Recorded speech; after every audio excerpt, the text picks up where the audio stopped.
Iraq, February 1991. The desert sun hammered down on the sand like a physical force, turning the air into something you could almost see. Sergeant Frank Dalton lay perfectly still in a shallow depression, his body covered in a camouflage net that made him invisible against the endless brown terrain. He'd been in this exact position for 9 hours. No water, no food, no movement, just patience. Through his M24 SWS rifle scope, he watched an Iraqi Republican Guard officer step out of a command tent 900 yards away. The officer was young, confident, gesturing to subordinates about positions and movements. Behind him, barely visible in the heat shimmer, American M1 Abrams tanks were advancing along Highway 8. The officer didn't know they were coming. He didn't know that in 45 seconds those tanks would roll straight into the kill zone his artillery units had prepared. He didn't know that a 32-year-old American sniper from Montana had been watching him for 9 hours, waiting for exactly this moment. Dalton's breathing slowed. His finger rested on the trigger with the lightness of a feather. The wind gusted from the east at 8 miles per hour. The heat shimmer created a mirage effect that made the target dance in his scope. 900 yards in these conditions was a shot most snipers wouldn't attempt. Frank Dalton wasn't most snipers. He waited for that perfect moment, between heartbeats, between breaths, when the entire world seemed to pause. Then he pressed the trigger. The M24 barked once. Through the scope, Dalton watched the Iraqi officer's head snap back. The man dropped like someone had cut his strings. Chaos erupted around the command tent. Subordinates scattered. Artillery crews abandoned their positions. And the American tank column rolled through without a single casualty. Dalton's voice, older now, but still carrying that same Montana drawl, echoed across the years. In Desert Storm, we had a saying, one shot, one kill, one less threat to American armor. Present day, Guardian Sniper Training Facility, Montana. Sergeant Major Frank Dalton, retired, stood with his arms crossed, watching a young woman miss her third consecutive shot at 1,500 yards. He was 68 now, leaning heavily on a cane that he refused to acknowledge as necessary, his face weathered by 4 decades of sun and sand and secrets. The woman on the range was 22 years old, auburn hair pulled back in a tight braid, Montana ranch background written into every efficient movement. Her name was Rachel Keller, and according to the file on Dalton's desk, she'd applied to the most secretive sniper program in American military history. Guardian Division, the snipers who didn't exist. The ghosts who protected special operations teams from threats they'd never see. Rachel fired again. The target at 1,500 yards remained untouched. Dalton walked toward her, his cane tapping against the concrete. She didn't look up from her rifle, but her shoulders tensed. She knew he was coming. "You're rushing," he said. "I'm not rushing, Sergeant Major. I'm compensating for wind." "You're compensating for the wrong thing." Dalton knelt beside her joints, protesting. "Montana ranch girl, you've been hunting since you could walk. What's different?" Rachel finally looked at him, gray-green eyes sharp as broken glass. "The distance is different. The equipment is different. The pressure is different," Dalton finished. "You're thinking about the selection board watching you, about the other candidates who say you'll wash out by Friday, about being the only woman in a program designed to break men twice your size." She didn't deny it. Dalton pointed at the distant target. Desert Storm, February 1991. "I spent 9 hours lying in sand hot enough to fry eggs, waiting for one shot." Iraqi officer, 900 yards, heat shimmer that made him look like he was underwater. "You know what I was thinking about? The shot. The American tank crews who'd die if I missed." Dalton's voice was quiet. "Not the board, not my reputation, not whether I was good enough. Just the mission. Just the lives depending on me getting it right." He stood leaning on his cane. "When they sent you to me, I told them you'd wash out in a week. Montana ranch girl who'd never seen combat. I was wrong." Rachel looked up, surprise flickering across her face. "It took you 3 days to prove me wrong," Dalton continued.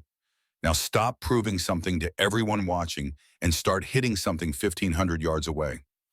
He walked back toward the observation post, leaving her alone on the range. Behind him, he heard the rifle bark once, then silence.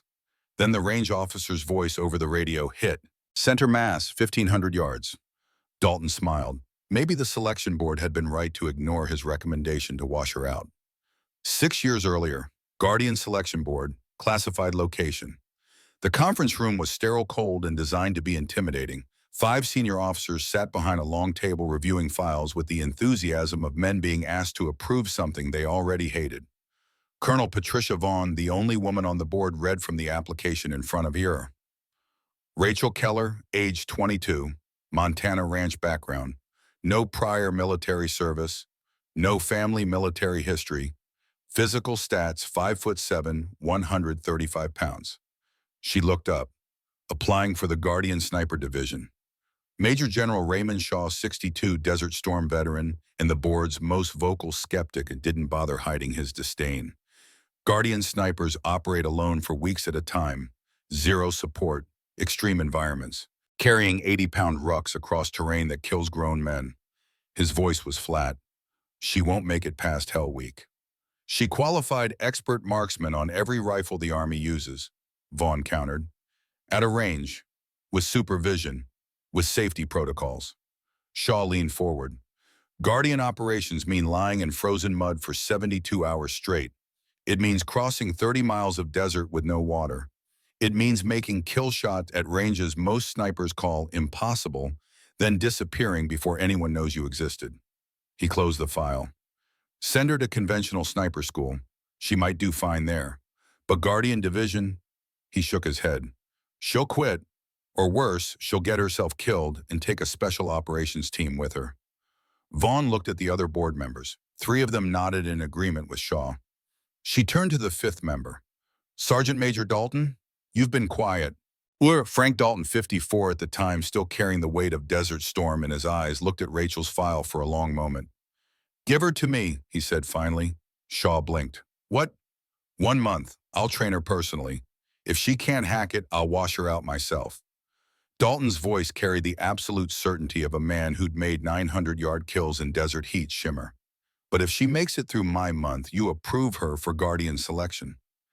And if she doesn't make it, Shaw asked, then I'll personally recommend she never be allowed near a sniper rifle again. The board looked at each other. Dalton's reputation was ironclad.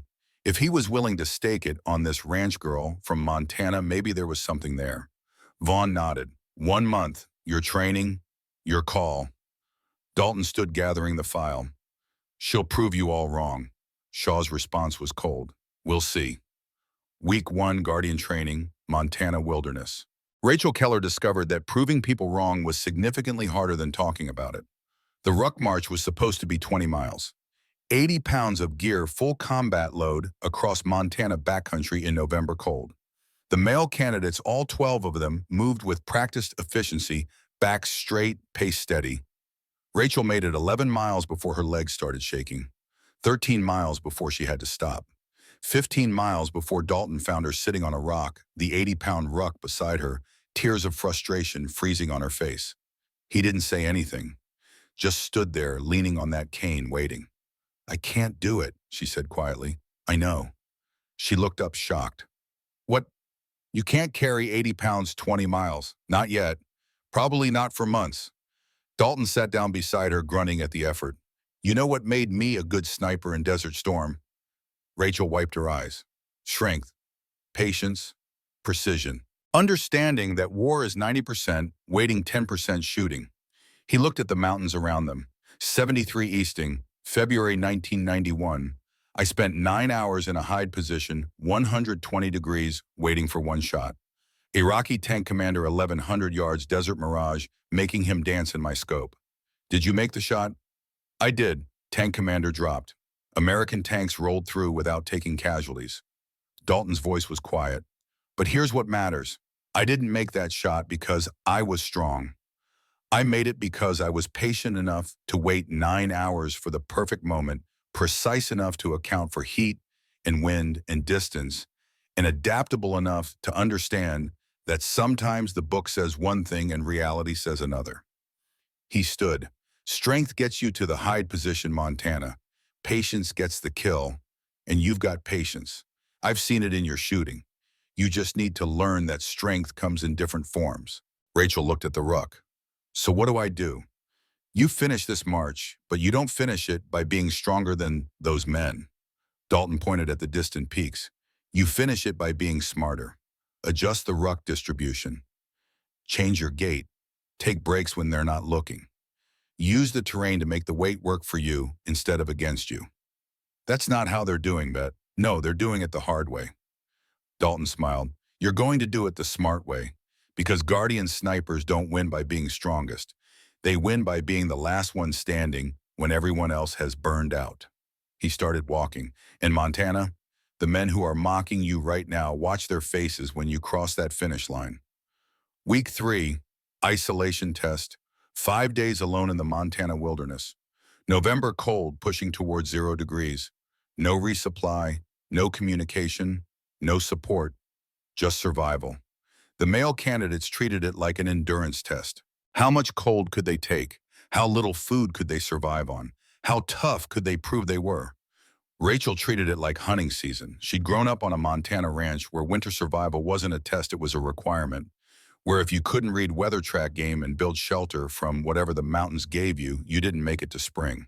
While the male candidates huddled in minimal shelters burning calories to stay warm, Rachel found a natural rock formation that blocked wind and retained heat.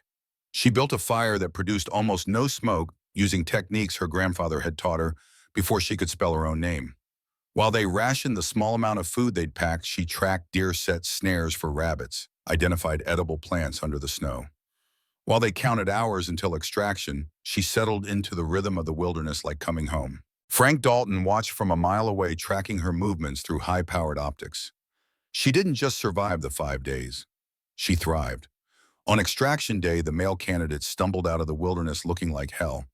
Hypothermic, exhausted, 10 pounds lighter. Rachel walked out looking like she'd spent a week at a cabin. Fed, rested, calm. One of the male candidates, a former ranger named Miller, who'd been the loudest about her inevitable failure, stared at her with something between respect and disbelief. How? He asked. Rachel shouldered her pack. Montana Ranch. We call this November. Dalton met her at the extraction point. He didn't say anything, just nodded once. That was when she knew. She wasn't pretending to be one of the men. She was being herself. And that was enough. Week 8, final qualification. 10 targets, 1,500 yards. Varying wind conditions, temperature changes, elevation adjustments. 10 shots, 10 hits. Perfect score required. Rachel stepped up to the firing line. Around her, the 12 male candidates who'd started the program, now down to 8, watched with varying degrees of skepticism and hope. She'd surprised them over the past 8 weeks. The girl they'd expected to wash out by Friday had somehow made it to final qualification. But this was different. This was precision marksmanship at extreme range. This was the core skill that defined Guardian snipers. This was where physics and pressure met patience. Rachel settled into her shooting position behind the M24 SWS, the same rifle Frank Dalton had carried in Desert Storm. Through her scope, she could see the first target, 1,500 yards downrange, barely visible in the Montana morning light. Wind gusted from the northwest at 12 miles per hour. Temperature was 38 degrees. Elevation required a 6-degree angle adjustment. She calculated, breathed, waited for that moment between heartbeats, then fired. Hit. Center mass. Target 2. Wind shifting to 15 miles per hour from the north. Temperature dropping. Hit. Target 3. Crosswind gusting unpredictable. Hit. She worked through all 10 targets with mechanical precision. No hesitation, no second guessing. Just breath calculation, patience, and trigger press. When the range officer called the final score, his voice held something Rachel hadn't heard in 8 weeks. Respect. 10 for 10, perfect score. Only candidate to qualify with 0 misses. The male candidates' scores were good. 6 out of 10, 7 out of 10, 8 out of 10, but not perfect. Rachel stood securing the rifle. Miller approached her, the former ranger who'd said she'd wash out in a week. I was wrong about you, he said quietly. She nodded. I know. Frank Dalton watched from the observation post as the selection board reviewed the results. General Shaw looked at the perfect score, then at Dalton, his expression unreadable. She's not the strongest, Dalton said before anyone could speak, but she's the most patient, most precise, most adaptable candidate we've trained. She'll save more American lives than any Guardian we've fielded. Mark my words. Colonel Vaughn smiled. Approved for Guardian Division. Full selection. Shaw didn't smile, but he nodded. Rachel Keller had proven them wrong, just like Dalton said she would. Dalton found Rachel sitting alone on the range, looking at the mountains silhouetted against the Montana sunset. He sat beside her, joints protesting cane propped against the bench. "You did good today," he said. "Thank you, Sergeant Major." They sat in silence for a moment. Then Dalton asked the question he'd been holding for 8 weeks. "Why Guardian Division? You could have gone conventional sniper school. Less brutal, better career path, actual recognition for your work." Rachel was quiet for a long time. When she finally spoke, her voice was different, harder, edged with something Dalton recognized from his own mirror. "My younger brother, Danny, Marine Corps, Afghanistan 2012. Dalton waited. "Insurgent sniper, killed Danny and 2 other Marines from 800 yards. Rachel's hands tightened on her knees. After-action reports said American Overwatch snipers saw the insurgent, had a clear shot, 1,100 yards crosswind, difficult angle but possible. He didn't take it," Dalton said quietly. "Protocol said it was too risky, too many variables, too low probability of hit."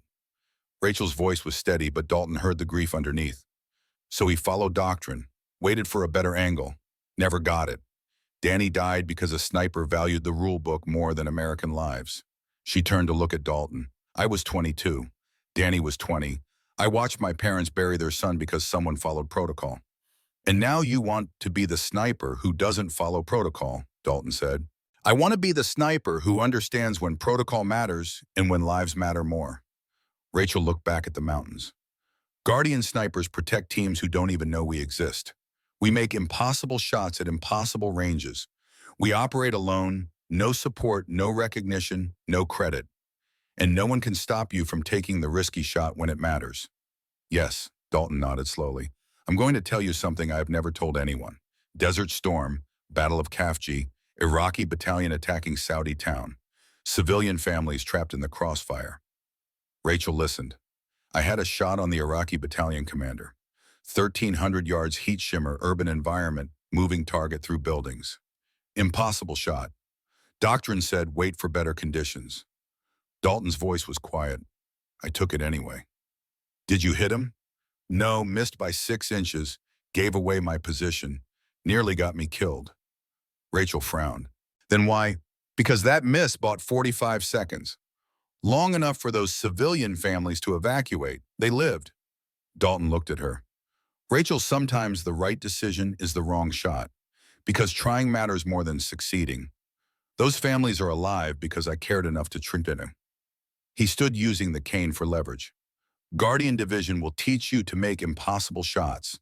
But I'm teaching you something more important. Sometimes you break protocol. Sometimes you take the risky shot. Sometimes you value lives over rules." "How do I know when?" Rachel asked. "You'll know, because you'll think about Danny, about those families in Khafji, about all the brothers and sisters and parents who will go home because you were willing to break the rules." Dalton started walking toward the facility. "That's what makes you Guardian Material Montana, not your shooting, your understanding of what the shooting is for." Rachel sat alone as the sun set over the Montana mountains, thinking about a brother who died at 20 and a future spent protecting people who'd never know her name. It felt right. It felt like purpose. Present day. 4 days ago, Denali Range, Alaska. Staff Sergeant Rachel Keller, now 28, 6 years of Guardian operations behind her 73 missions, completed 37 confirmed kills, lay perfectly still on a ridgeline, watching 4 men move through the valley below. Lieutenant Jack Morrison, Master Chief Thomas Bull Hendricks, Petty Officer Chris Novak, Petty Officer Tyler Hayes, SEAL Team Reconnaissance Element. They had no idea she existed. For 4 days, Rachel had shadowed them across the Denali Range, staying between 800 meters and 2 kilometers behind, providing invisible overwatch, while they scouted suspected weapons trafficking routes near the Canadian border. The temperature was minus 25 degrees Celsius. Cold enough to kill an unprepared person in hours. But Rachel, raised in Montana and hardened by 6 years of Guardian operations, treated cold like she treated wind or distance. Just another variable in the equation. Through her spotting scope, she watched the SEALs pause in a shallow valley to check maps and update communications. 4 professionals moving with the kind of discipline that came from years of training and combat.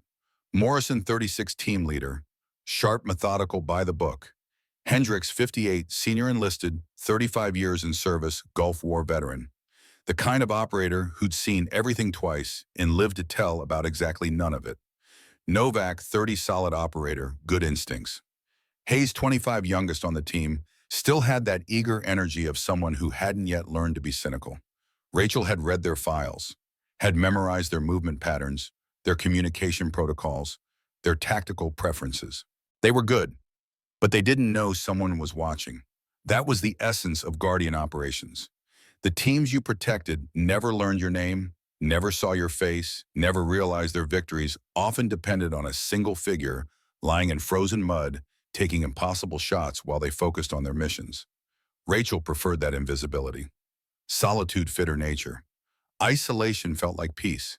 The anonymity that came with excellence was a price she paid without hesitation. But on this cold morning in the Denali Range, everything she understood about Guardian operations was about to change.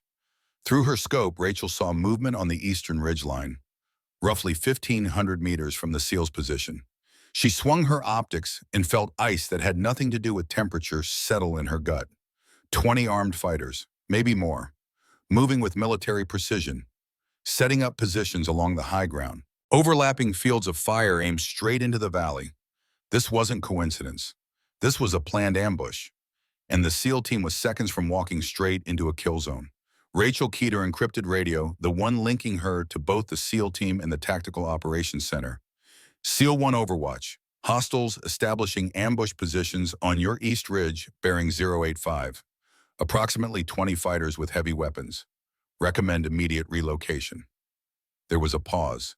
Then Morrison's voice came back, clipped, intense.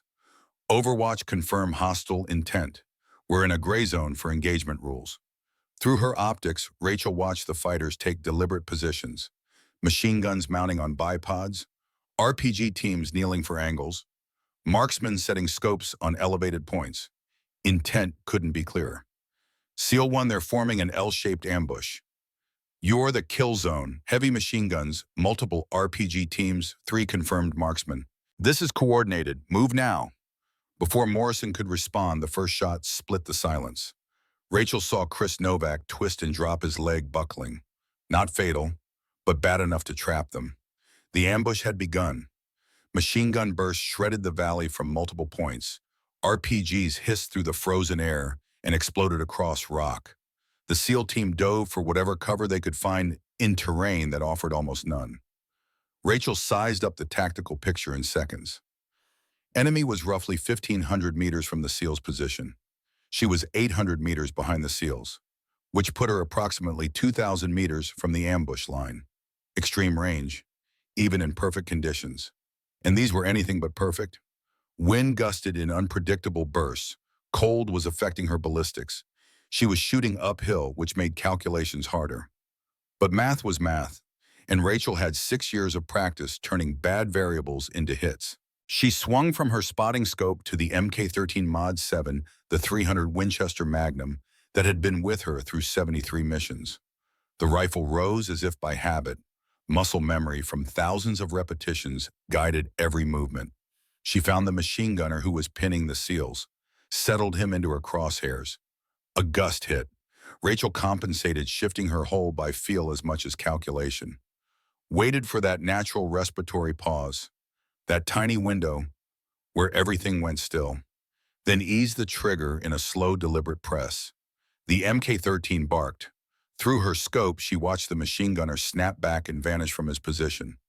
Threat 1 down. She worked the bolt, the action smooth from years of repetition. Found an RPG gunner lining up a shot. He never finished it. Rachel's second round caught him center mass, sent him and his launcher tumbling down the slope.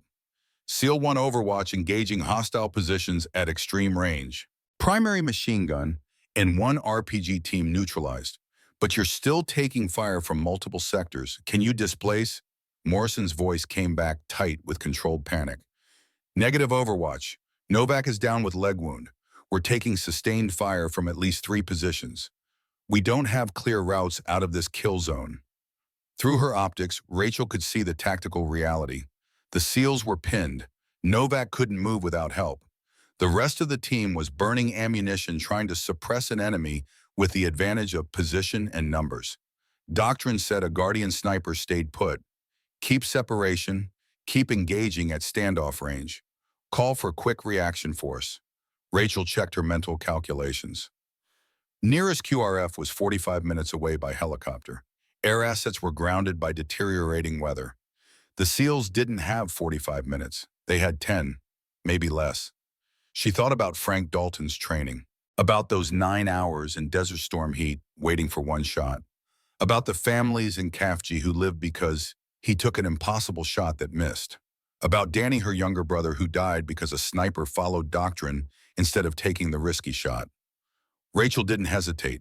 She dismantled her hide with practiced speed, shouldered the MK-13, brought up her M4 carbine, the shorter rifle better for closing distance and fighting at closer range.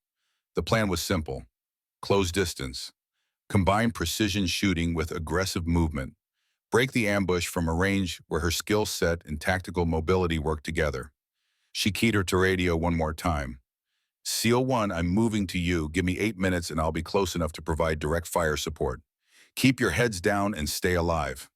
There was a beat of stunned silence. Then Morrison's voice, disbelief and hope, fighting for dominance. Overwatch Guardian snipers don't close distance. You're supposed to maintain separation and engage from range.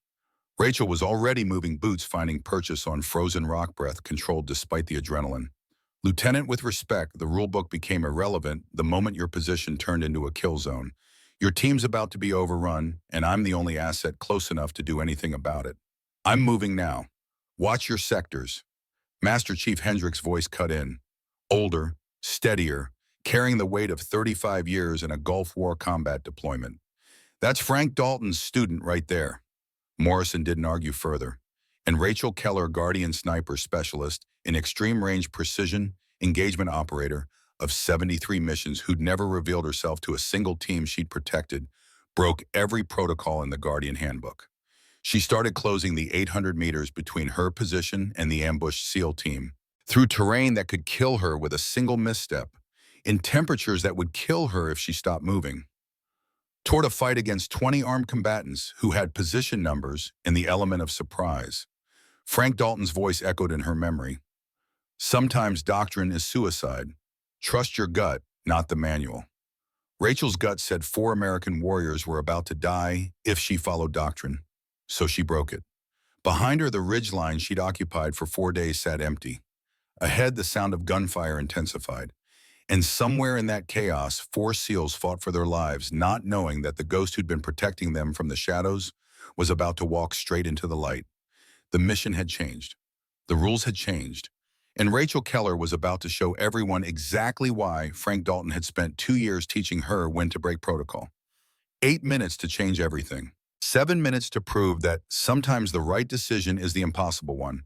6 minutes to save 4 lives or die trying. The countdown had started, and there was no going back. 800 meters of frozen hell. That's what separated Rachel from the pinned SEAL team. 800 meters of snow-covered rocks, hidden crevasses, exposed ridgelines, and frozen streams that could snap an ankle with a single misstep. Under normal conditions, crossing that terrain safely would take 20 to 30 minutes. Moving slow, picking routes, testing every foothold. Rachel did it in 7 minutes. She moved with what Frank Dalton had called controlled aggression. Fast enough to matter. Careful enough to survive. Every fold of ground became concealment. Every depression in the terrain became cover. Every shadow became an ally. Behind her, the MK-13 was slung across her back, 7 pounds of precision that had ended 37 lives over 6 years. In her hands, the M4 carbine felt lighter, faster, deadlier at the ranges she was about to fight. The temperature hammered at -25°C, cold enough to freeze exposed skin in minutes. But adrenaline was a hell of a drug. It kept her warm, kept her focused, kept her moving when every sensible part of her brain screamed to find cover and reassess. Through her earpiece, she could hear the SEAL team's communications. Short, clipped. Professional men trying to sound calm while death walked toward them from elevated positions. Morrison calling targets. Hendricks managing ammunition. Hayes trying to stabilize Novak's leg wound while rounds cracked over their heads. 4 men, 30 seconds from being overrun. Rachel moved faster. At 300 meters from the nearest hostile position, she finally had clear line of sight on the full ambush. And what she saw made her blood freeze in ways that had nothing to do with Alaska winter. This wasn't a standard ambush. 3 primary firing positions, yes. L-shaped kill zone, yes. Heavy weapons and coordinated fire, yes. But there was something else. 500 meters west of the primary ambush line, partially concealed in a tree line, another force waited. 15 fighters. Not engaging, not moving. Just watching the SEAL team get chewed apart. Watching for something else. Rachel's tactical brain processed the setup in half a heartbeat. Primary ambush pins the SEALs. Guardian sniper sees the threat. Guardian sniper follows new doctrine, the doctrine that came out of Syria 3 years ago, and closes distance to engage. Guardian sniper walks straight into the secondary ambush. They weren't hunting SEALs. They were hunting her. Frank Dalton's voice echoed from a memory 6 years old from a training session in Montana winter that felt like a lifetime ago. Desert Storm, Highway of Death, February night 91. Iraqis retreating from Kuwait. Looked like easy targets. Thousands of vehicles jammed on a single road. American aircraft saw it, started attack runs. But Republican Guard commanders had set a reverse ambush. They'd positioned anti-aircraft batteries in the hills waiting for American pilots to focus on the convoy, waiting for tunnel vision to make hunters into prey. American intelligence spotted it just in time, struck the ambush first, then the convoy. Dalton had looked at Rachel with those hard wheeze that had seen things she couldn't imagine. Always look for the second layer. Enemy that smart doesn't stop at one trap. Rachel stopped moving, 300 meters from the primary force, 500 from the secondary. Both forces focused elsewhere. Neither one watching their rear approaches, because who would dare attack a 35-man force from behind in the middle of an Alaska winter? Rachel keyed her radio voice, barely a whisper. SEAL 1, hold position. I've got eyes on a second hostile element. They're waiting for me. Adjusting approach. Morrison's response was tight. Overwatch, we're taking casualties here. We need support now. 60 seconds, Lieutenant. Trust me. She didn't wait for confirmation. Rachel circled west using every scrap of cover the terrain offered. The secondary force was watching the valley, watching for a Guardian sniper to rush in and save the SEALs. They weren't watching the broken ridge line 400 meters to their northwest. Big mistake. Rachel closed to within 100 meters of the secondary force before she engaged. M4 carbine up, red dot sight, finding targets with mechanical precision. 2 fighters on the perimeter. Their job was to stop exactly what she was doing. They were cold, tired, focused on the valley. Both went down to suppress fire before they realized anyone was behind them. Rachel moved past their bodies like smoke. 50 meters, 40, 30. The main body of the secondary force was clustered around a radio, listening to someone coordinate the ambush in Russian-accented English. Their weapons were down, their attention forward. She opened up. The M4 barked in controlled bursts. 2 round pairs, center mass, confirmed the hit, moved to next target.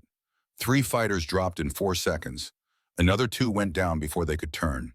The last 8 scattered, trying to find cover, trying to return fire, trying to understand how someone had gotten behind them. Rachel gave them no time to figure it out. She moved laterally using smoke and terrain, never staying in one place long enough for concentrated fire to bracket her position. Every time they thought they had her location, she was somewhere else. Grenades went into clustered positions. M4 rounds found fighters trying to regroup. In 90 seconds, the secondary ambush was destroyed. 15 fighters reduced to 4 running west, dragging wounded, abandoning equipment and positions. And Dmitry Volkov, watching from the primary ambush line through high-powered optics, saw his carefully constructed trap collapse. His voice crackled over enemy communications, equal parts fury and disbelief. Impossible! She found the second element. Master Chief Hendricks, lying in a frozen ditch while bullets cracked overhead, heard the distant gunfire from the west. Heard it go silent. Looked at Morrison with something approaching awe. Sir, that's not standard Guardian tactics. Morrison, reloading his rifle for the 4th time, didn't look away from his sector. What are you talking about? That's Desert Storm reverse ambush doctrine. Attack the trap before you attack the target. Hendrick's voice carried memories from 35 years ago. Frank Dalton's signature move. I saw him teach it at SEAL training in 1991. Morrison risked a glance. Our Guardian sniper knows Dalton's techniques. Sir, I think Dalton trained her personally. Before Morrison could respond, Rachel's voice came over the radio, calm as someone ordering coffee. SEAL 1 Overwatch, secondary element neutralized. Moving to engage primary force from their northwest flank. On my mark, I need suppressive fire on bearing 320 from your position. Morrison felt something shift in his tactical understanding. This wasn't a sniper providing distant overwatch. This was a warrior fighting alongside them. Copy Overwatch, standing by for your mark. 30 seconds later, Rachel hit the primary ambush force like a freight train wrapped in Montana winter. She came from their blindside from terrain they'd assumed was too broken to approach from an angle that put her between them and their escape routes. The machine gun position that had been shredding the SEAL's cover held 3 fighters, 1 feeding belts, 1 on the gun, 1 watching the valley through binoculars. Rachel closed to 15 meters before engaging. Controlled pairs, 2 rounds each, 3 fighters down in less than 3 seconds. The machine gun went silent. Confusion rippled through the enemy lines like a physical wave. Morrison saw it, recognized the opportunity. All units, suppressive fire bearing 320 now. The SEALs opened up, not trying to hit anything, just putting rounds downrange to keep enemy heads down. And Rachel moved through the chaos like she'd been born to it. 4 more fighters trying to reposition their RPG. She dropped all 4 before they could acquire new angles. 2 riflemen attempting to flank the SEAL element. Both went down to long bursts that left no room for chance. Another machine gun team setting up to replace the first one. Rachel hit them with a grenade that turned their position into a crater.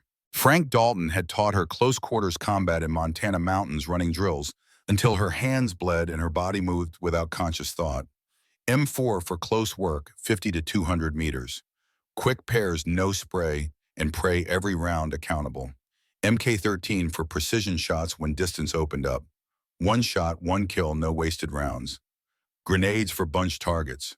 Wait till they cluster, then make them regret it. Movement constant, never static, never predictable. She was a machine built from 6 years of missions and 2 years of Dalton's brutal training.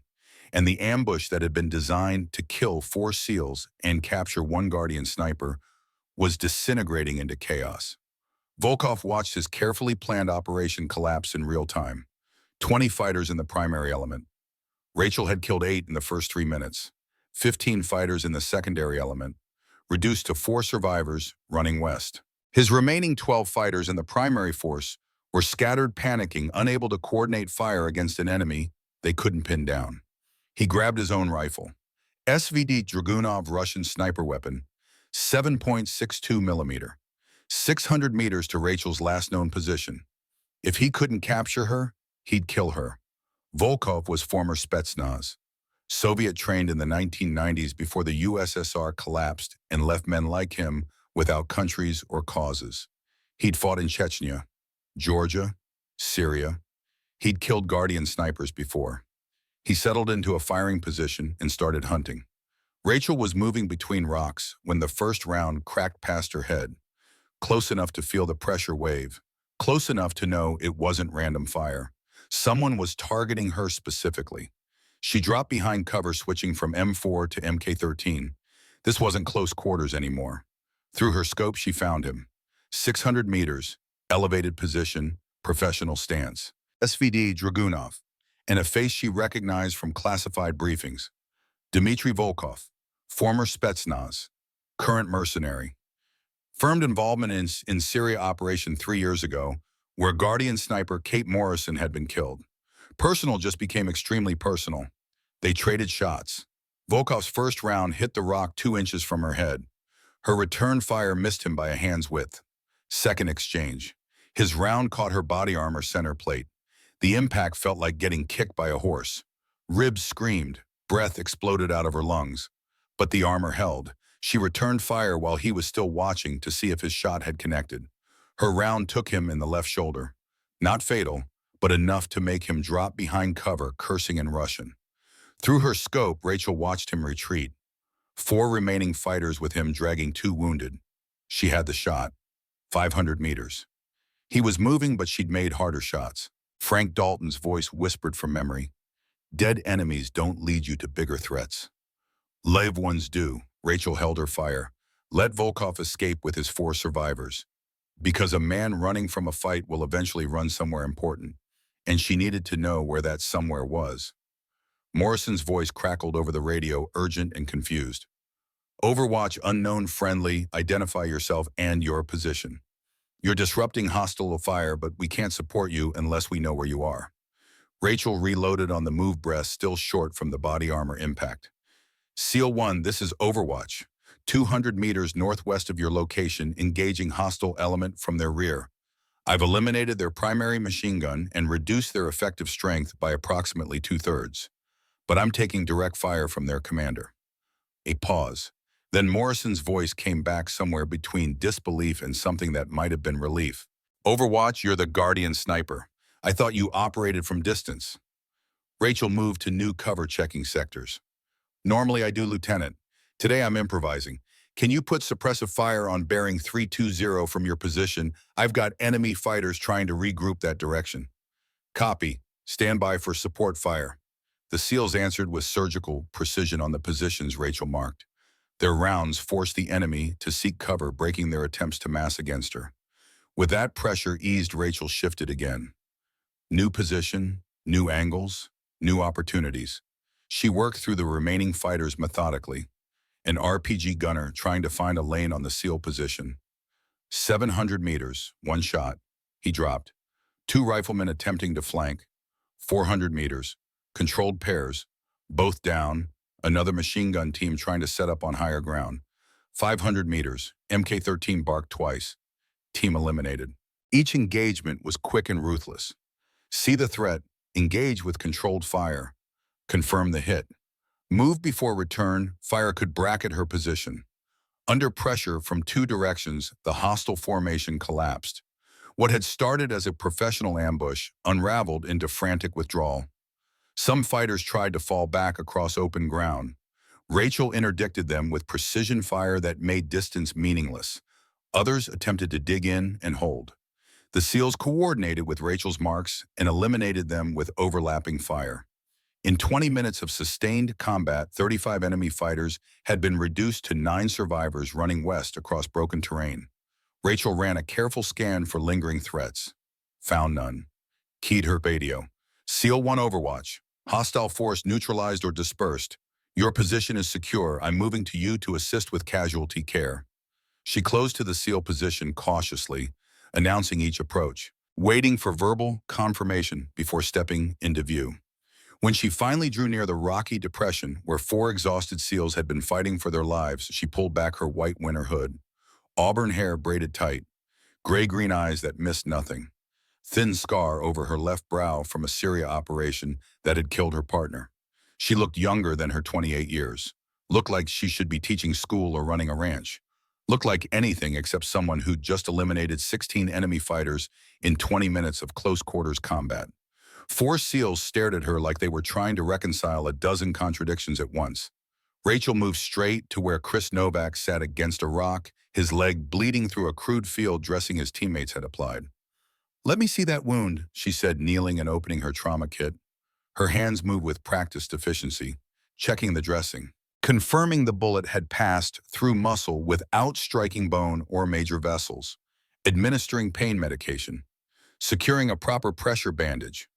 Novak watched through a haze of shock and painkiller-induced calm. Ma'am, who exactly are you? Staff Sergeant Rachel Keller, Guardian Sniper Division. She finished with his leg and stood. I've been prodded Overwatch for your element for the past 4 days. Morrison, who'd been scanning the horizon while Tyler Hayes held security, turned toward her. 4 days we've been running this operation solo. No mention of Guardian support in our briefing package. That's how Guardian operations work, Lieutenant. Rachel's voice was level, matter of fact. You're not supposed to know we're there. We shadow special operations teams from distance, neutralize threats before they form, provide early warning, and make sure you can stay focused on your objectives without worrying about what's outside your perimeter. She checked her M4, reloading with muscle memory. Usually we maintain total separation. You're not meant to even know we exist. This time was different. Master Chief Hendricks, the 58-year-old Gulf War veteran, spoke up. His voice carried the weight of 35 years of seeing things most people couldn't imagine. Ma'am, I've worked with Overwatch snipers from every branch. What you pulled off wasn't Overwatch. That was direct action. Close quarters against a force twice our size. Rachel met his eyes, saw the evaluation happening there, the measuring. How many did you take down yourself, Morrison asked. 16 confirmed. Maybe 3 more I couldn't verify in the chaos. No pride, no false modesty, just tactical accounting. The situation demanded deviation from standard Guardian protocols. Hayes, the youngest at 25, couldn't help himself. You were tracking us for 4 days and we had no clue. That's the job, Rachel said simply. Guardian snipers work alone, maintain perfect concealment, and eliminate threats before anyone knows they exist. You've probably had Guardian Overwatch on other missions without ever realizing it. Before they could ask more questions, the weather turned violent. The wind that had been cold now roared, shoved them sideways with physical force. The air dropped in temperature so fast Rachel could feel it through her gear. The sky darkened in that way veterans recognized immediately. Major storm inbound. Rachel felt it before she saw it. Instincts sharpened by 6 years in hostile terrain. We need shelter now. Major storm system closing in. 30 minutes, maybe less. Staying in this valley is suicide. Morrison didn't question her. After what she'd done, she'd earned trust. Recommendations. Cave system about 2 kilometers north, Rachel said, already repacking her gear. I spotted it 2 days ago while scouting your route. It'll give us cover from wind and cold concealment, from aerial reconnaissance, and solid defensive positions if needed. Can Novak move? Rachel glanced at the wounded SEAL. He'll hurt, but he'll move. I've stabilized him and dosed for pain. We rotate his gear, lighten his load. He'll make it with help. They set out immediately. Rachel took point. She knew the terrain best, had mapped every approach over 4 days of shadowing. Hendricks supported Novak, who limped forward with the kind of quiet determination that separated professionals from everyone else. Morrison and Hayes guarded flanks, scanning for any hostiles who might still be out there regrouping, looking for revenge. The storm hit them before they reached the caves. Visibility dropped to under 20 meters in less than 5 minutes. Temperature plunged toward -30°C. Wind screamed across the ridges, hard enough to make standing a conscious effort. Rachel kept them moving anyway. She navigated by GPS and terrain memory through conditions that would have left most people hopelessly lost. Every rock formation was a waypoint. Every change in elevation was a confirmation. Every shift in wind direction told her something about their position relative to the mountains. Montana ranch training. You learned to read weather or you didn't survive winter. They reached the cave system just as the storm hit full fury. The caverns weren't large, 15 meters deep, carved into mountainside by water and time, but they cut deep enough into rock to block wind and retain heat. Rachel guided them to the best chamber. Narrow entrance that could be defended by one person, deep enough to hold all 5 of them and their gear. Natural rock formations that would reflect body heat instead of letting it dissipate. They set up defensive positions first, then tried to get warm. Outside, the storm raged at -32°C. Wind that would kill exposed skin in 5 minutes. Snow that turned the world into white chaos. Inside, they huddled in gear and emergency blankets, rotating watch-sharing rations, trying to conserve body heat. Novak was stable, uncomfortable, but alive. That was all that mattered. As the hours crawled past, the SEALs started asking questions about her, about Guardian operations, about the training and psychological preparation for long solo deployments. How long you been doing Guardian ops? Novak asked, pain medication, making him looser than he'd normally be. 6 years, 73 missions, Rachel said from her position near the cave entrance, watching the storm through a gap in the rocks. Most go exactly as planned. I sit at distance, remove threats before the team sees them. Everyone comes home without knowing I existed. Today was exceptional. Exceptional how? Morrison asked. Rachel was quiet for a moment, choosing words carefully. The ambush was set up with tactical competence that suggested professional training, not local militants or opportunistic fighters. The hostile force anticipated your movement and prepared accordingly. She shifted position, rifle across her knees. Standard Guardian overwatch from 2 kilometers wouldn't have saved you. The engagement would have ended before I could change the outcome. So I closed distance and fought them directly. You done that before? Hendricks asked. Shift from overwatch to close quarters. Another pause. Longer this time. Once, Syria, 3 years ago, Special Operations Element walked into a complex ambush. Rachel's voice stayed level, but something underneath it had edges. Standard protocols weren't enough. So I closed to 50 meters, struck from the flank, while the team fought from their position. We eliminated 37 hostiles between us with 0 American casualties. Hendricks let out a low whistle. That's not doctrine. No, it's adaptation to necessity. Rachel checked the storm outside, still raging. Guardian snipers train for extreme range precision, but we also train close quarters because sometimes distance isn't an option. Sometimes the only way to save a team is to join the fight. Morrison shifted working feeling back into cold fingers. The commander who escaped, you had a shot. I saw you track him. Why'd you let him run? Rachel was quiet for a long moment. His name is Dmitry Volkov, former Spetsnaz, Soviet trained in the 1990s, became a mercenary after the USSR collapsed. She turned to look at Morrison. 3 years ago in Syria, Guardian sniper named Kate Morrison, my partner. She was killed during an operation. Volkov commanded the opposition force. Understanding dawned in Morrison's eyes. You let him escape because dead enemies can't lead you to bigger threats. Yes, he knew we were coming today, knew our route, set an ambush specifically designed to capture a Guardian sniper. Rachel's voice was hard. That means intelligence leak. Someone with access to our planning and Guardian operational protocols. Volkov will go back to whoever's running him, Hendricks said slowly. And eventually that leads you to the leak. That's the theory. Hayes, who'd been quiet, spoke up. Ma'am, the ambush today, the secondary element waiting for you. How did you know it was there? Rachel smiled slightly. Frank Dalton, my trainer, Gulf War sniper, 47 confirmed kills from Desert Storm. She settled back against the cave wall. He told me about Highway of Death, February 1991. Iraqi forces retreating from Kuwait. Looked like easy targets, but Republican Guard had set a reverse ambush. Anti-aircraft batteries waiting for American pilots to focus on the convoy. American intelligence spotted it just in time, Hendricks said. He'd been there, remembered. Struck the ambush first. Frank taught me always look for the second layer. Enemy that smart doesn't stop at one trap. Rachel checked her watch. Storm had been raging for 4 hours. Today, Volkov was smart, just not smart enough. Morrison was watching her with something approaching respect mixed with tactical curiosity. Staff Sergeant, I need to ask something.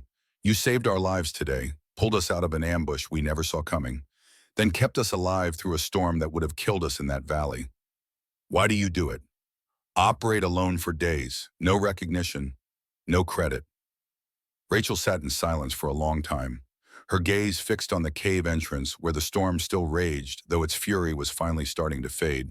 When she spoke, her voice was different, quieter, edged with something older than her 28 years. My younger brother, Danny, Marine Corps, Afghanistan, 2012. He was 20 years old. The cave went still. Insurgent sniper killed him and 2 other Marines. 800 yards. After action, reports said American Overwatch sniper saw the insurgent, had a clear shot. 1,100 yards crosswind, difficult angle, but possible. Rachel's hands tightened slightly on her rifle. He followed doctrine, didn't take the risky shot, waited for better conditions, better angle. Never got it. Danny died because a sniper valued protocol more than American lives. Hendricks understood immediately. He'd been around long enough to see it. That's why you break doctrine when the moment matters. Frank Dalton taught me something about that, Rachel said. He has 47 confirmed kills from Desert Storm, but he told me about number 48. She shifted position. Battle of Khafji, Iraqi battalion attacking Saudi town. Civilian families trapped in the crossfire. Frank had a shot on the battalion commander. 1,300 yards heat shimmer, urban environment, moving target through buildings. Impossible shot, Morrison said quietly. Frank took it anyway. Missed by 6 inches. Gave away his position. Nearly got him killed. Rachel looked at them. But that miss bought 45 seconds. Long enough for those civilian families to evacuate. They lived. Frank told me, Rachel, sometimes the right decision is the wrong shot. Because trying matters more than succeeding. Those families are alive because I cared enough to treat them. The cave was silent except for wind howling outside. So I became a guardian sniper, Rachel continued. Protect warriors from threats they'll never see. Make impossible shots at impossible ranges. Operate alone, no support, no recognition. And when doctrine doesn't fit reality, I adapt, because I won't let another brother die while someone follows the rule book. Hendricks nodded slowly. After 35 years, he recognized truth when he heard it. Your father would be proud. My father ran a ranch in Montana, never served. Rachel's smile was slight. But yeah, maybe he would be. The storm began breaking around 2200 hours. Wind dying, temperature still brutal at -30, but the violence was leaving the weather. Hayes on watch near the entrance tensed. Movement, 200 meters, multiple contacts. Everyone went to weapons. Rachel moved to the entrance, thermal optic scanning. 8 fighters, moving with military precision, sweeping the area systematically. They're searching for us, she whispered. Thermal imaging, looking for heat signatures. Morrison keyed his radio to squad frequency. All units weapons tight. Let them pass. But the enemy patrol wasn't passing. They were moving directly toward the cave system. Hendricks understood it first. Volkov trained them. He knows Guardian protocols. Knows we'd seek shelter in a storm. Rachel watched the patrol close to 150 meters. 175. Prepare to engage. We can't let them pin us in here. But then something changed. The patrol got a radio call. Stop moving. Turned and headed west at double time. Rachel intercepted the transmission on enemy frequencies. Russian, then English. Volkov's voice. Her blood went cold. All units returned to rally point. Reinforcements inbound. 40 fighters arriving by helicopter at dawn. We don't hunt them anymore. We set a net at their extraction point. She looked at Morrison. He knows where we're going. Primary landing zone is compromised. Morrison's face hardened. How does he know our extraction coordinates? Rachel met his eyes.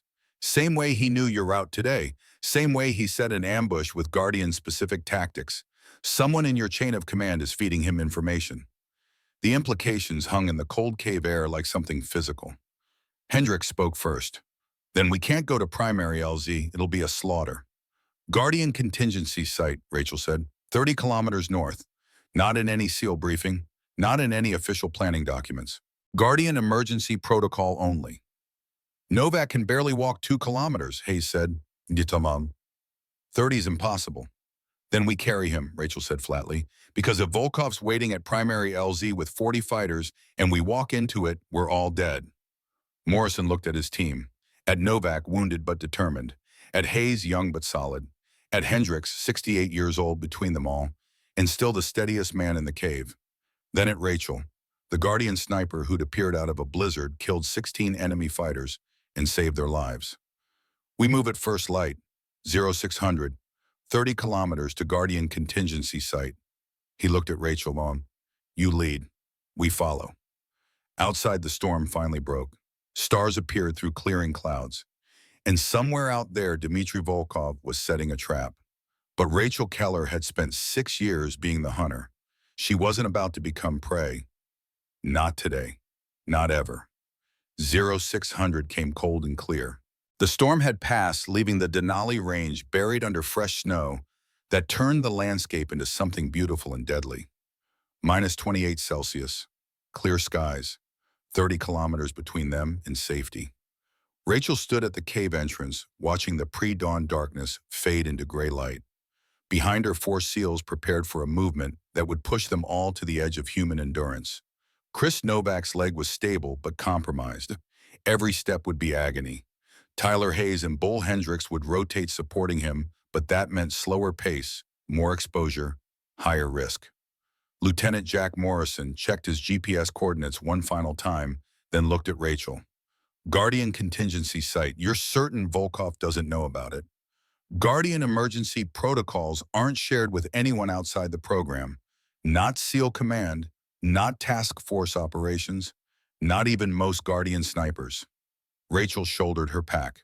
Only senior advisors and active field operators know the contingency locations. And you trust that security. Rachel thought about Frank Dalton, about 2 years of brutal training in Montana mountains, about the old Gulf War sniper who'd staked his reputation on a ranch girl everyone said would fail. I trust Frank Dalton. He set up the contingency network. If there's a leak in Guardian security, it's not coming from him. Morrison nodded. Then we move. 30 kilometers. You take point. They left the cave as dawn broke over Alaska. The world was white and silent and vast. Snow covered their tracks from yesterday's fight, buried the blood and brass and bodies under a blanket of fresh powder. By tomorrow, no one would know a battle had happened here. That was how Guardian operations worked. Invisible, ephemeral, gone like ghosts. Rachel moved them north through terrain that would have killed untrained people in hours. She read the land like her grandfather had taught her on Montana ranch winters. Knew which snow was stable and which hid crevasses. Knew which ridgelines offered concealment and which exposed them to observation. Behind her, the SEALs moved with professional discipline. Weapons ready, sectors covered. Novak limping between Hayes and Hendricks, but keeping pace through sheer determination. 8 kilometers in, Rachel spotted the first threat. She raised a closed fist. The team froze. Through her thermal optics, she counted 8 fighters moving across a valley 600 meters to their east. Systematic search pattern, military precision, looking for 5 Americans who should have been heading to primary landing zone. Rachel keyed her radio voice, barely a whisper. Hostile patrol, 8 contacts, 600 meters east. They're sweeping for us. Morrison's response was equally quiet. Can we bypass? Rachel studied the terrain.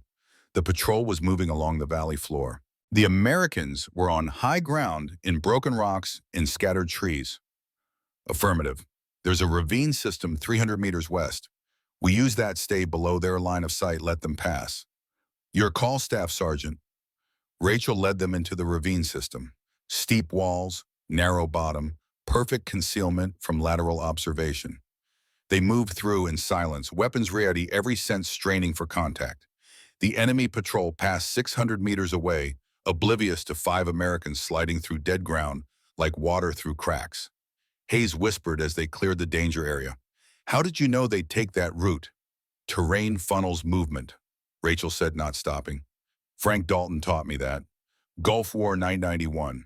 Iraqi forces moving through Kuwaiti desert. Americans could predict patrol routes by reading wadis and dunes. Avoid the patrols by going where terrain said enemy wouldn't. Hendricks smiled slightly.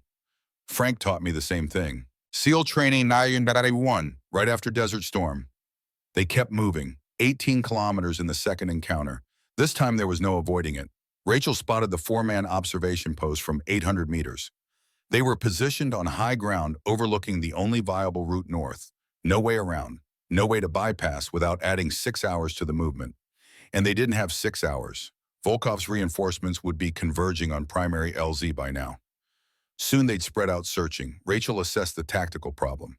4 fighters, good position, thermals and optics. 1 radio call and 30 enemy would converge on their location. She looked at Morrison. I'll clear them. Keep Novak moving. I'll catch up. Negative, we stay together. Lieutenant, with respect, I'm faster alone. I'll eliminate the observation posts, verify they didn't transmit, and be back with you in 15 minutes. Rachel's voice was flat, certain. This is what Guardian snipers do. Morrison held her gaze for a moment, then nodded. 15 minutes. Then we come looking. Rachel moved. She circled west, using every scrap of terrain for concealment. The observation post was focused south, watching the approaches to primary LZ. They weren't watching their flanks. 700 meters, 600, 500. At 700 meters, Rachel went prone. Set up the MK-13. Checked wind temperature elevation. 4 targets, 700 meters. Clear conditions. This was what she trained for. First shot, the fighter with the radio. Center mass. He dropped without a sound. Worked the bolt. Breathe. Find the next target. Second shot. The fighter with thermals. Headshot. Down. Third shot. The fighter with binoculars trying to find where the shots came from. He never found it. Fourth shot. The last fighter running for cover. Caught him mid-stride. 90 seconds. 4 kills. 0 transmissions. Rachel verified each target through her scope. Confirmed no movement. Confirmed the radio hadn't been keyed. Then she moved back to the team. 12 minutes after leaving them, she rejoined from the north. Hayes stared at her. "Ma'am, where are the bodies?" 700 meters back. You'll never see them. Hendricks shook his head with something that might have been admiration. "Frank trained you well." They kept moving, 25 kilometers, and Dmitry Volkov was waiting. The narrow pass was the only route through the mountains, cliffs on both sides, 300 meters of exposed ground. No alternate route that wouldn't add 12 hours. And blocking the pass, 12 fighters with heavy weapons and prepared positions. Volkov stood in the center, his left shoulder bandaged from yesterday's hit SVD, Dragunov slung across his back. Waiting. Rachel held the team short, studying the tactical picture through optics. "It's a blocking position. He knows we have to come through here." Morrison low-crawled up beside her. "Can we fight through 12 fighters, good positions, heavy weapons?" Rachel calculated. "We could do it, but Novak can't run, and we'd take casualties." "So what do you recommend?" Before Rachel could answer, Volkov's voice echoed across the pass, amplified by a bullhorn. Russian-accented English, carrying clearly in the cold air. "Rachel Keller, I know you're there." The SEALs tensed. "You broke Guardian doctrine to save 4 men yesterday. You'll break it again today." Volkov's voice was almost conversational, like he was discussing weather instead of life and death. "Surrender yourself. Your SEALs go free. I have helicopter waiting. They extract safely. You come with me. Simple trade." Morrison's whisper was hard. "Don't even think about it." Rachel ignored him. She was thinking, calculating, remembering. Frank Dalton. Montana training. A story about Desert Storm that she'd never forgotten. "Frank told me about Al Busaya," she said quietly. February 1991. Iraqi forces surrounded an American reconnaissance team, outnumbered 15-1, trapped in a wadi with no escape routes. Hendricks knew the story, had heard it at SEAL training 30 years ago. 2 American snipers were providing overwatch from high ground. They could have withdrawn, saved themselves. Let the recon team die. Rachel nodded. They didn't. They stayed, took shots that gave away their positions, drew Iraqi fire, gave the recon team time to break contact and extract. "Both snipers were wounded," Hendricks said, "but the entire recon team survived." Rachel looked at Morrison, at Hayes, at Hendricks, at Novak, wounded but still in the fight. "We don't surrender. We don't run. We fight through together." Morrison smiled grimly. "What's the plan?" Volkov set up for a frontal assault, heavy weapons covering the pass, marksmen on the cliffs. Rachel pointed to the terrain. "But his flanks are weak. He's assuming we'll either surrender or try to force the pass. We hit him from the flank. We hit him from both flanks. You and Hendricks take right side, use those rocks for cover, establish fire superiority. Hayes stays with Novak, provides suppression from center. And you," Rachel checked her MK-13. "I'll take left flank, long-range precision. I'll eliminate his heavy weapons teams and marksmen. When I do, you push through the gap." Morrison looked at the setup, looked at his team, looked at the Guardian sniper who'd saved their lives yesterday. "On your mark, Staff Sergeant." They split up. Rachel circled left, moving through broken ground that Volkov's forces had assumed was impassable. Took her 15 minutes to reach a position 900 meters from the enemy line, elevated with clear fields of fire. She keyed her to radio. "In position, stand by." Morrison and Hendricks were in position on the right. Hayes had found solid cover for himself and Novak in the center. Rachel settled behind the MK-13, found her first target, machine gun team. 2 fighters, 900 meters. Slight crosswind. Breathe, calculate. Wait for the moment between heartbeats. Press, the MK-13 barked.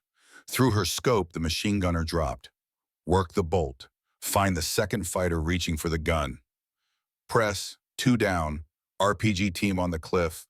800 meters, elevated position, press, 3 down, marksman trying to find her position, 750 meters, press, 4 down. Morrison saw the enemy formation start to collapse. Keyed his radio. Moving now. He and Hendricks pushed from the right weapons up, firing on the move. Hayes put down suppression from center. Novak sitting against a rock with his wounded leg fired from a stable position with the accuracy of a man who'd spent a decade in special operations. Rachel continued working through the enemy positions with mechanical precision. Volkov second in command trying to rally the fighters. 600 meters. Press, down, another RPG team repositioning. 500 meters. Press, down. 15 minutes of sustained firefight. Rachel's incredible marksmanship from 900 meters.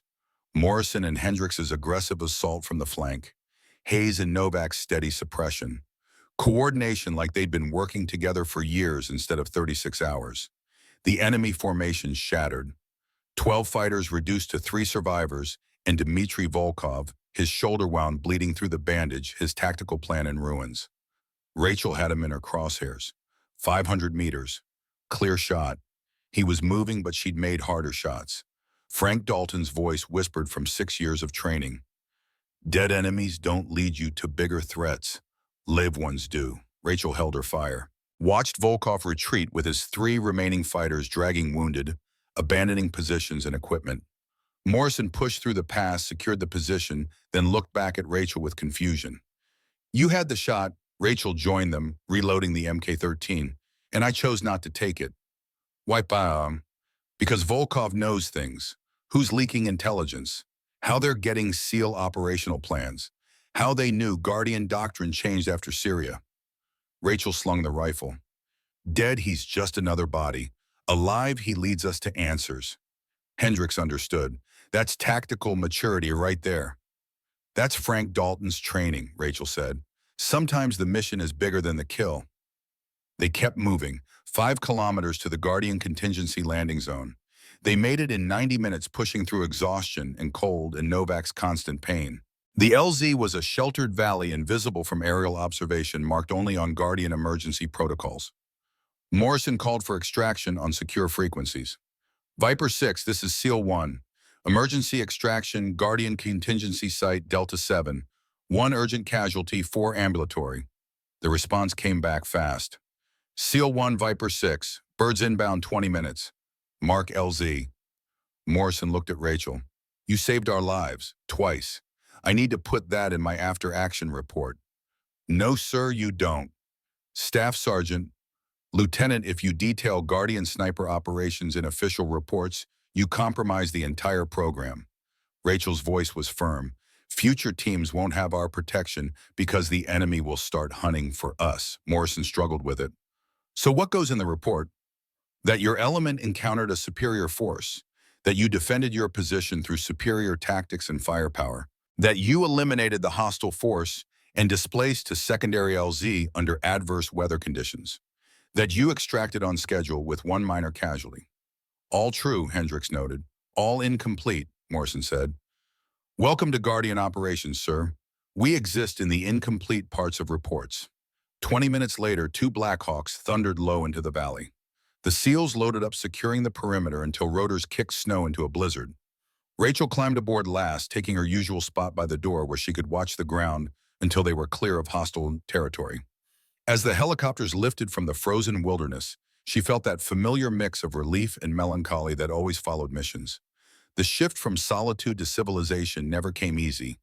Hendricks moved over once they were airborne, plugging into the internal communications. Staff Sergeant, I need to tell you something. Rachel looked at him. I was there when Frank Dalton taught at SEAL training in 1991, right after Desert Storm. Best instructor I ever had, toughest man I ever met. Hendricks smiled. He'd be proud of what you did out there. Rachel felt something tighten in her chest. Thank you, Master Chief. No, thank you for keeping us alive, for doing what Guardians do. He paused. For being exactly what Frank trained you to be. 4 days later, Rachel sat in a conference room at Fort Richardson, Alaska, facing judgment. Colonel Patricia Vaughn sat behind a long table. Beside her, David Miller, the civilian Guardian program director, And on a large screen via secure video link, Sergeant Major Frank Dalton, retired, calling in from Washington, D.C. Also present, Major General Raymond Shaw, 62 years old, Desert Storm veteran, the same man who'd sat on the selection board 6 years ago and said Rachel would wash out. Shaw opened the session. Staff Sergeant Keller, your actions in the Denali Range violated every Guardian protocol we have. Rachel sat at attention. Yes, sir. You revealed yourself to the SEAL team, engaged in close quarters combat, abandoned Overwatch position. Shaw's voice was hard. You turned a covert program into a direct action circus. Sir, with respect, I'm not finished.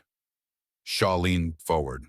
What if Volkov had captured you tortured Guardian protocols out of U-73 missions worth of techniques? Operational security for dozens of ongoing Guardian operations. All compromised because one sniper decided doctrine didn't apply to her. Rachel met his eyes. General Shaw, my mission is protecting American forces. Guardian doctrine is how I do that, not why. Doctrine exists for a reason. Yes, sir. And sometimes the reason doctrine exists is to keep people alive 90% of the time. But the other 10% you have to recognize when following doctrine will get people killed. Shaw's expression darkened. That's not your call to make. Sir, 3 years ago in Syria, Guardian sniper Kate Morrison followed doctrine perfectly. Maintained separation, engaged from extreme range, did everything by the book. Rachel's voice was steady. She died. So did the Delta team she was protecting, because doctrine didn't fit the tactical reality. One failure doesn't. I won't repeat her mistake, sir. The room went silent. On the screen, Frank Dalton shifted. His voice, when it came, carried the weight of 40 years training snipers. General Shaw, with respect, I trained Staff Sergeant Keller. Shaw turned to the screen. Sergeant Major, I'm the one who taught her to break protocol when American lives depend on it. Dalton's eyes were hard. 47 confirmed kills, Desert Storm. 18 months as prisoner of war in Iraq after my helicopter went down. 40 years training snipers across every branch. I've earned the right to question doctrine. Your era was different, Shaw said. My era required warriors who could think, who could adapt, who valued lives over rulebooks. Dalton leaned toward the camera. Rachel did exactly what I taught her. Made impossible shots. Fought at close quarters when range didn't work. Saved 4 American lives through tactical flexibility. She endangered the entire Guardian program. She proved the program works. Dalton's voice cracked like a rifle shot. General, modern warfare requires warriors who understand when to follow orders and when to save lives. Rachel is exactly what Guardian snipers should be. Patient when patience matters. Aggressive when aggression saves lives. Flexible enough to know the difference. Colonel Vaughn spoke for the first time. Gentlemen, I've reviewed classified reports from multiple sources. Lieutenant Morrison's official after action makes no mention of Guardian operations. Master Chief Hendricks' statement is similarly silent on specific actions. She looked at Rachel. But we know what happened.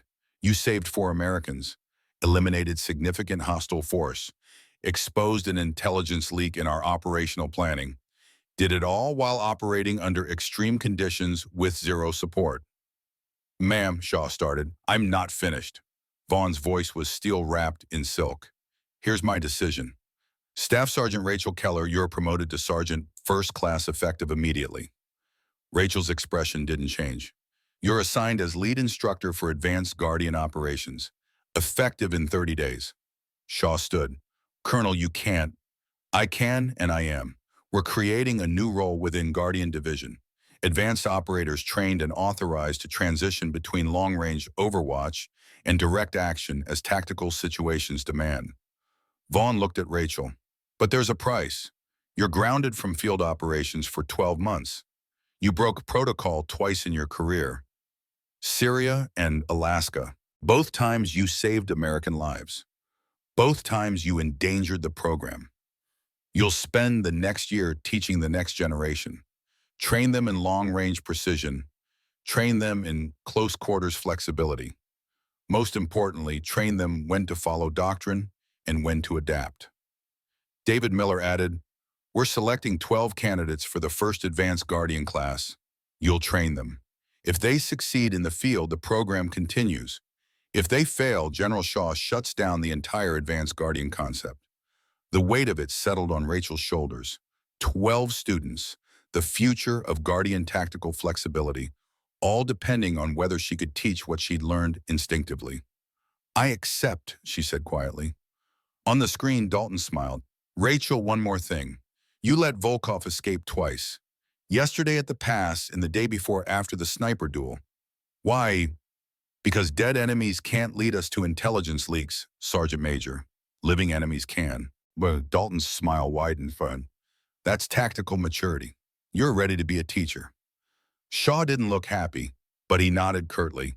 12 months, 12 students. They better be perfect Sergeant First Class.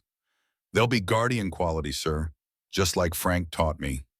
12 months later. Guardian Training Facility, Montana.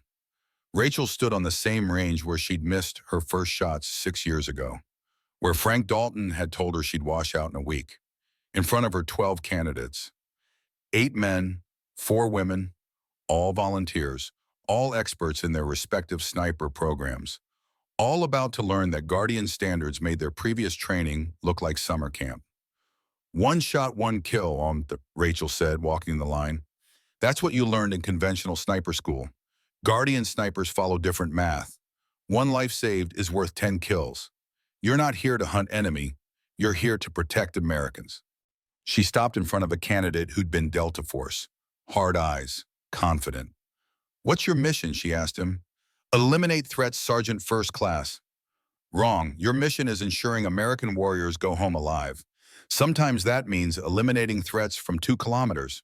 Sometimes it means breaking every rule in the book and fighting at 50 meters. She looked at all of them. Doctrine is your foundation. Adaptation is your weapon. You will learn both. Over the next 12 months, Rachel trained them brutally. 1,500-yard shots in crosswind, 72-hour isolation survival, close quarters combat transitions, tactical flexibility exercises where doctrine didn't provide answers. 8 of the 12 washed out. The 4 who graduated did so with perfect scores and the kind of tactical maturity that only came from learning when rules mattered and when lives mattered more. Frank Dalton attended graduation. 69 years old now, walking with a cane but still carrying himself like the warrior he'd been. He addressed the graduates. You've learned from the best. Sergeant First Class Rachel Keller represents everything Guardian snipers should be. Patient, precise, and willing to break rules when American lives depend on it. He looked at Rachel with pride that needed no words. The wolf doesn't announce itself to the sheep. It simply does what wolves do when the flock is in danger. You 4 are wolves now. Go protect our flock.